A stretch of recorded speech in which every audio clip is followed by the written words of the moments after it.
આજે પવિત્ર ધરા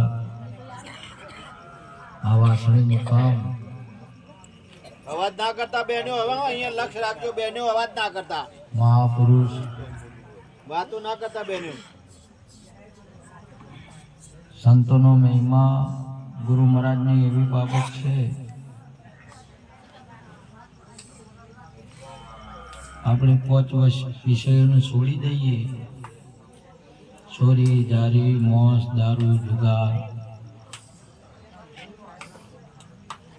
છોડવામાં તો આટલું છોડી દીધું, પણ ગુરુ મહારાજે એટલું બધું આપી દીધું ને,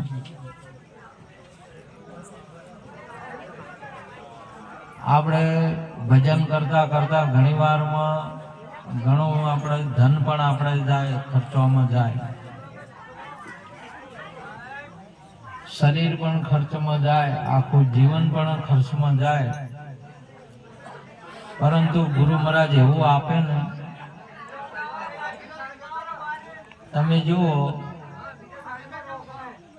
એક વાળો આપણા નામે હોય આપણે ખુશ થઈ જાય, એક ઘર આપણા નામે હોય ખુશ થઈ જાય, સમજ્યા કે?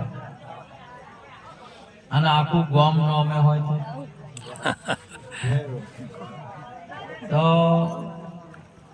આવું એક ગામ જે પોતાની કુરબાની આપી તે ગુરુ મહારાજે આખું ગામ ઓસારામ બાપુના નામે કર્યું. સદગુરુ મહારાજની કેટલું બધું આવ્યું, કેના નામે કરી દીધું? આપણા આખા પરગણાની અંદરમાં કે 2 વાહણીઓ છે તેજારો, 2 વાહણીઓ હતી કે એટલે 2 વાહણીની અંદરમાં એટલે પછી વાહણીનું નામ દેવું પડે કે કઈ વાહણી, એટલે એક વાસણી થાય ગઢ વાસણી અને બીજી કે પોસારમ વાળી વાસણી. સદગુરુ મહારાજની જે ભજન કરે છે ગુરુ મહારાજ પ્રત્યક્ષ ને પ્રગટ અહીં તમને આ ઘટના કહેતા ગુરુ મહારાજ આની આ જગ્યાએ જેવી રીતે દૂધમાંથી જ ઘી પ્રગટ કરી નાખે.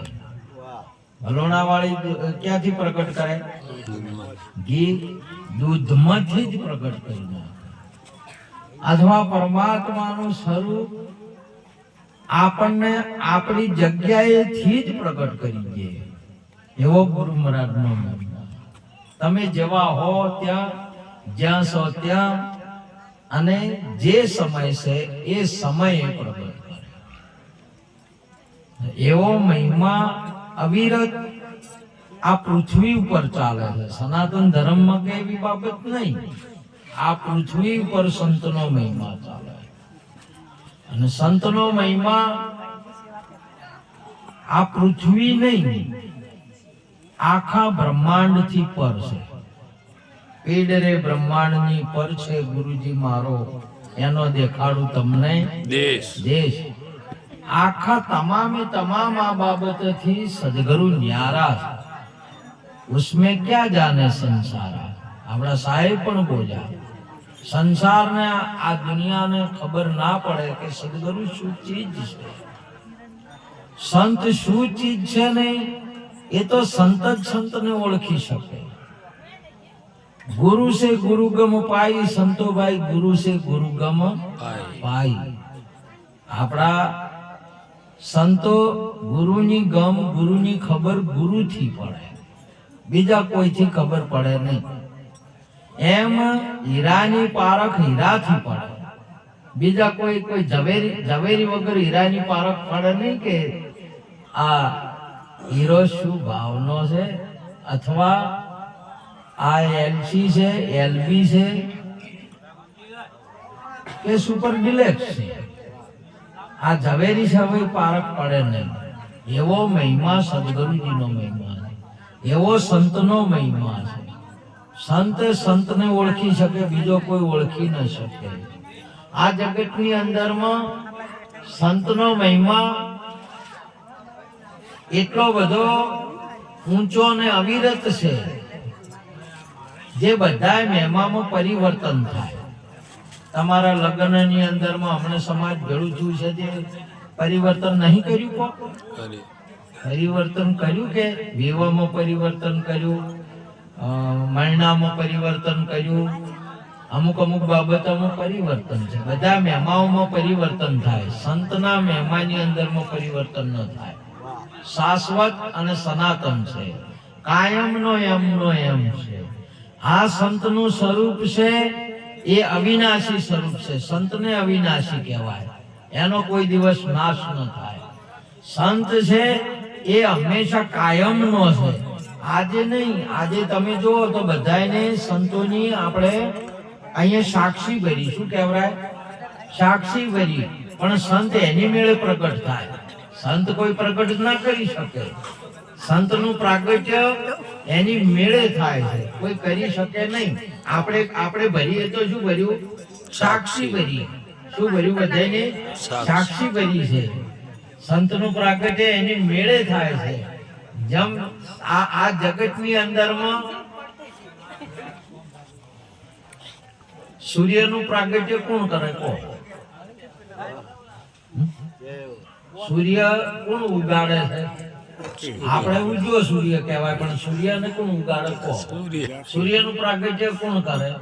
સૂર્ય એની મેળે પ્રગટ થાય છે. આ જગતની અંદરમાં ઘણી બધી ચીજો છે એની મેળે પ્રગટ થાય છે, તો સંતે એની મેળે પ્રગટ થાય છે. આજે તમે જો આ માતા પિતા છે ને, એ બાળકનું પ્રાગટ્ય આપણે માનીએ છીએ કે ચલો માતા પિતા થ્રુ થાય, પણ માતા પિતા પ્રાગટ્ય ન કરી શકે. આજે તમે જો આ તો જ્યારે હારા દાડા રે એટલે કોની અંદરમાં ઓછું ઘડવી, નાક ઘડવું, એ કોણ ઘડે? હાથ ઘડવા, છાતી, પેટ કે પગ, માતા હાથ અડાડે કે પિતા હાથ અડાડે છે? તમે આને પ્રત્યક્ષ કરી જુઓ, એમાં કોણ આકારનું રૂપ આપે છે? આજે તમારી નજરે આ જે પ્રગટ થયું છે ને, એને કોઈ પ્રગટ ના કરી કે એની મેળે પ્રગટ થાય છે. આવો મહિમા અવિરત ચાલે. કોઈને તમારે જે પ્રગટ કરવું, તમારે ઈચ્છાથી પ્રગટ કરવું હોય ને, તો ધોબલા જેવા પ્રગટ કરે કે ના કરે? ધોબલા જેવા પ્રગટ કરે. કોઈને આને આપણે જો પ્રગટ કરવા તો આપણે કોઈને ઈચ્છા છે કે દારૂડિયા પ્રગટ થાય? અમારે બધાને સુરવીર જોવે છે, બધાને જતી સતી જોવે છે ને, એ પ્રગટ કરવા છે. પણ આપણી મેળે હોતું નહીં. તમે જુઓ તો તમારા આ સંતો ભક્તો માટે કે એના માટે મહેમા કરો કે ભજન રાખો કે ભગત છો, ભાઈ ભગત છો એમ કહેવામાં આવે. પણ તમે જોઈ જો અભળ્યું કે દારૂડિયા છો એમ? દારૂડિયાનું પણ પ્રગટ કરવા જાય છે? કોઈ પ્રગટ નહીં કરવા જાતો. દારૂડિયાની ફેક્ટરી નહીં, પણ તોય માવાળા પ્રગટ થાય છે કે નહીં થતા? તમારા ખેતરની અંદરમાં ઘઉં વાવો એટલે નેદમણ કોણ પ્રગટ કરવા જાય છે?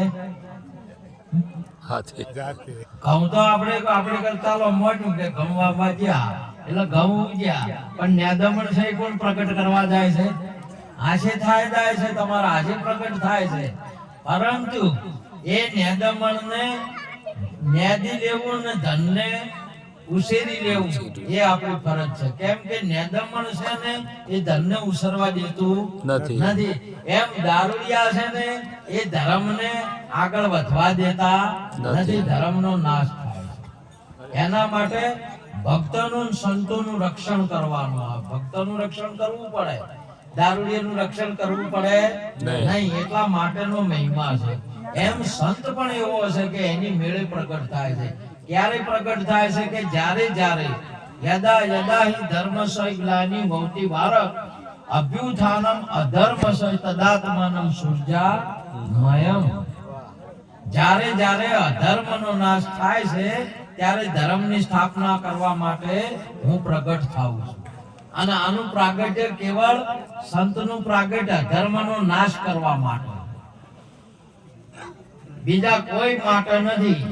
આ તમારે ભલે ગમે તે બેહો બુજો, ઘણા હમણાં કહેતા હતા મહારાજ, અમારા મહારાજ કહેતા હતા, આપણે બીજન કોઈ ને કે મહારાજ કહેતા કે તો તમે પૂંજા હો, તમે આવું કરશો તો પૂંજા હો ન કે કૂટા હો. પણ મારું માનવું એવું છે કે આ પૂંજાવા માટેનો નહીં, કૂટાવા માટેનો નહીં, ધર્મની સ્થાપના કરવા માટેનો. આ પ્રગટ્ય શેના માટે છે? પૂંજાવા માટે નહીં, કે નોમ કમાવા માટે નહીં, કે નીતિ કોઈ કમાવા માટેની નહીં. આ તો જે છે એ હવે તમારે વાપરવા માટેનો મહિમા છે. શાનો મહિમા છે? જે છે આજે તમે જો આ વૃક્ષો છે, ઓબો છે, ફળ આપે એટલે ઓબો કેટલી કેરીઓ શું છે એની બધી કેરીઓ આવશે. એ કેરીઓ ઓબો કેટલી લે? એકે ના લે. એ કેના માટે છે? બીજા માટે છે. આખું જીવન એનું જીવે છે ને જીવીને જે ફળ આવે ને એ બીજાને આલવા માટે છે. આ એ તમારો પરમાર્થી સંત છે ને એ તમામે તમામ એનો ફળ બીજા માટે છે. પણ મહાપુરુષે ઓબે તો કીધું કે મને તો કે ઓમો પથરો છોડશો તો શું આલું? કેરી આલે. અને ઓયને તો એ એટલા માટે ઓયને તો સંબંધે ના ખટાય. ઓયને તો હવે કોઈ કોતો એટલે અમન આચાર્ય હવે કહો છો તમે, અમન સંતનું આમ કહો છો, હવે તો કોઈ ખટાય ના તમારે. હવે ખટાય ને ચમ નહીં ખટાતું કે તમે જુઓ પેલા સોખા હોય ને ડોગર હોય ને એટલે ખોંડી નામ ખોડાય કે ના ખડાય? ખોડાય. એટલે હોબીલું હોય ને એને લોખંડની હોબ હોય, હોબીલા એને એટલું જોરથી ખડાય ને ખોંડિયાને હોય પેલો પથ્થરનો, અને બે ના વચમાં જાય ને તોય મને કોઈ થાય નહીં. ચમ નહીં થાતું? ઉપેર શું છે? ખોતરા સડેલા છે. ખોતરા છે એટલે ઘણું મને કોઈ થાતું નથી. ખોતરમ તો છૂટો પડ્યો અને એકલા સોખન તમે ખોડો, ફૂકો થઈ જાય કે ફૂકો થઈ જાય. હોબીલું જોવે ધોકે થઈને કરો તો ભાજી જોઈ કે હવે ખટાતું નહીં. શું છે? ચોખા ચોખા છે. હવે કોઈને કોઈ ખટાતું નથી, એનું કોઈ ખમાતું છે નહીં. એટલે એવો મહિમા છે આ ખોડીલામાં ખંડાવાનો. એટલા માટે મહાપુરુષે કહ્યું અમે સીડીઓ બનીને જગમાં ઉભા સરનારા કોઈ ના મળ્યા. આ ઊંચે ડુંગરે જઈને આ દેહીઓને પડતી મેલી અમે, અમને ઝીલનારા કોઈ ના મળ્યા. પગે બોજા ઘુંઘરું, માથે ઓઢ્યો હાલ્લો, અને આ જગમાં અમે નાચા તો જોનારા કોઈ અમને ના મળ્યા. આ મહાપુરુષે કુહાડે કપાણા અને સુલે સડ્યા, પણ અમને કોઈ જમનારા નર ના મળ્યા. આવો પરમાર્થી આ સંતનો મહિમા છે. એટલા માટે અવિરત ચાલી રહેલો છે. આજે જગતની અંદરમાં નિરોધની કૃપા છે. તમારે બધું હોવા છતાં બાળ ગોપાળ ભૈરવ બધા હોવા છતાં તમને આજે આસન મળવા માંડ્યા અને ગુરુનું પદ મળવા માંડ્યું.